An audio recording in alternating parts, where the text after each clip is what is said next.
We're down here in Lowndes County with Senator Goodman, the chairman of the Senate Ag Committee.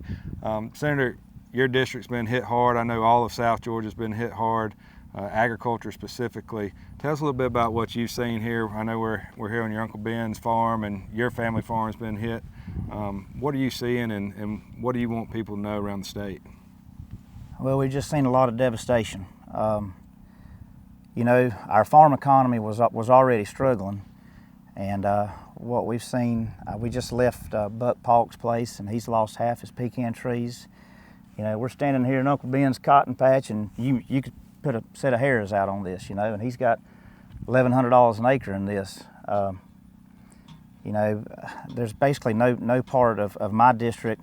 Really everything east of 75 over to Brunswick up to Augusta has just been devastated. And so, you know, where I live in South Georgia, agriculture, #1 industry in the state, 1 in 7 jobs in the state, either directly or indirectly.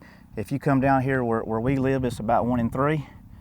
And so we're here now with Sarah, who is the ag specialist for Senator Ossoff, trying to let her see the damage firsthand. And I just want to say this to our farmers out there. I know right now that you're hurting, and I know you're worried. I'm the same way. Our family's the same way. We've lost. We don't have anything that hadn't been touched by this, whether it be timber, blueberries. We've got pine trees on every shelter, every house, every structure that we've got. But I'm only going to say this: we're out there, we're working, we're fighting for you. We're trying to get the assessments on the ground. And I'll say this: there is no R&D in this. Our entire congressional delegation is working together to try to get relief to you. Trying to get you the resources you need to stay in business, because I understand and you understand that it's our job to feed the American people, and we've got to keep our family farmers in business so we can continue to do that. And we've never let the American people down before, and we damn sure ain't going to start now. And so we fighting for you. We're getting the assessments out there. I know Forestry Commission is trying to get an assessment on damage of timber. You know, we've got a lot of acute needs in my district right now.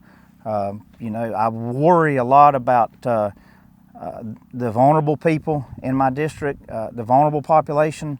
You know, us farmers, we as far as the acute needs, you know, we've probably weathered it better than most, because, you know, we've got diesel at the farm, we've got equipment to move trees, we've got gas, and, you know, all that kind of stuff. But you know, we got a lot of people in the district, elderly. You know, I worry about them. I met a lady the other day that is insulin dependent, an older lady, and, you know, she didn't know how she was going to be able to keep her insulin cool. Trying to get people oxygen that are oxygen dependent, trying to get people fed, trying to get resources out to everybody. I can tell you this, everybody's doing everything they can. We've never seen a storm of this. We've had storms of this magnitude in this state before, but we've never had storms of this magnitude that covered such a large geographical footprint as we've got right now. And so, but I have seen it across. I've been in 6 of my 7 counties since the storm hit, and in every county I've been to, I've seen everybody pulling together, coming together, you know, trying to get people fed, trying to get people water.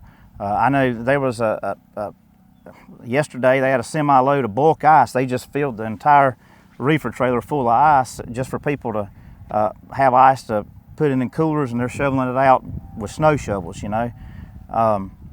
And I'll just say this, especially, I worry a lot about our farmers, because I know it's tough. I know that's what we do for a living. But, you know, I grew up in the 80s, and I remember firsthand when my own dad had a farm foreclosed on in 1986. But tough times never last, and tough people do. And we're going to get through this. Keep your head up. We're going to keep fighting for you, because if I'm fighting for you, I'm fighting for my family too. And I just appreciate, Will, you being here. I appreciate the leadership that you provide in this state, and that your organization provides for agriculture. Appreciate having Sarah here from Senator Ossoff's office. I know that we're doing everything we can. The one thing I will say to everybody is that's one of the things we're trying to do. I talked with Austin Scott yesterday. I talked with Senator Ossoff today. I've talked with the governor. Everybody's on the rope pulling in the same direction. But it is important that you document, that you take photos, because we've got to build a case.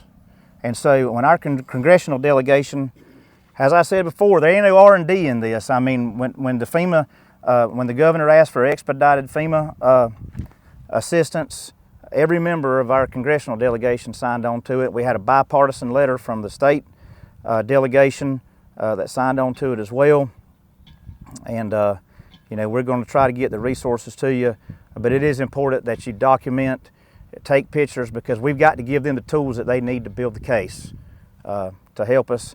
Tyler Harper's been all over the state trying to talk with farmers and working to try to get an assessment with his agency, boots on the ground, and we're going to get through this. There's 12,000 linemen right now in the state of Georgia trying to restore power. I was going back to the farm yesterday, and it was nearly 9 o'clock at night, and there were crews out there working under the headlight of equipment, you know, trying to get power back up and going. And so we're going to continue to, as Commissioner Harper says, we're going to keep the plow in the dirt, and we're going to keep on plowing, and keep your head up, and we're going to get through this together, and God bless you.